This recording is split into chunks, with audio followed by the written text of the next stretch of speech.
Career guidance part 2. Intelligence அப்படிங்கிற ஒரு வார்த்தையை கேட்கும்போது நமக்குள்ளுக்கு வரக்கூடிய ஒரு சில சிந்தனைகள் உண்டு.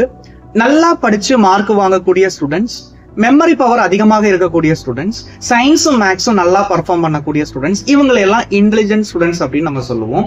அதே மாதிரி இன்டெலிஜென்ஸ்ங்கிறது ஒரு குழந்தை பிறக்கும் போதே அவங்களுக்கு இருக்கிற குவாலிட்டியாகவும் அதுக்கப்புறம் அதுல பெருசா சேஞ்சஸ் ஒன்றும் வராது அப்படிங்கிற ஒரு தவறான புரிதலும் நமக்கு உண்டு. ஆனால் மல்டிபிள் இன்டெலிஜென்ஸ் தியரி என்ன சொல்லுதுன்னு பாத்தீங்கன்னா, அது லேட்டஸ்டா வந்த ஒரு சைக்காலஜிக்கல் தியரி. அது என்ன சொல்லுது அப்படின்னு பாத்தீங்கன்னா, ஒவ்வொரு பர்சனுக்குள்ளுமே பாத்தீங்கன்னா 9 வகையான இன்டெலிஜென்சஸ் இருக்கிறதாகவும் அதுல 1 or 2 இன்டெலிஜென்ஸ் ரொம்ப அதிகமா இருக்கிறதாகவும் இந்த தியரி சொல்லுது.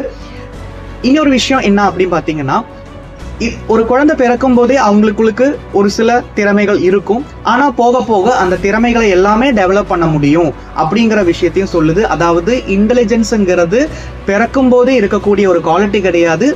நம்ம அதை வளர்த்துக்கலாம். போக போக அந்த ஸ்கில், அந்த இன்டெலிஜென்ஸை நம்ம டெவலப் பண்ண முடியுங்கிற ஒரு விஷயத்தையும் இந்த மல்டிபிள் இன்டெலிஜென்ஸ் தியரி சொல்லுது.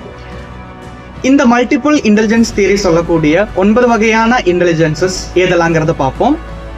Linguistic intelligence, mathematical and logical intelligence, musical intelligence, bodily kinesthetic intelligence, interpersonal intelligence, intrapersonal intelligence, existential intelligence, naturalistic intelligence, visual and spatial intelligence. இந்த தியரி சொல்லக்கூடிய இந்த 9 வகையான இன்டெலிஜென்ஸ்ல நமக்குள்ளுக்கு எல்லாமே இருக்கும். அதுல 1 or 2 இன்டெலிஜென்சஸ் அதிகமாகவே இருக்கும்.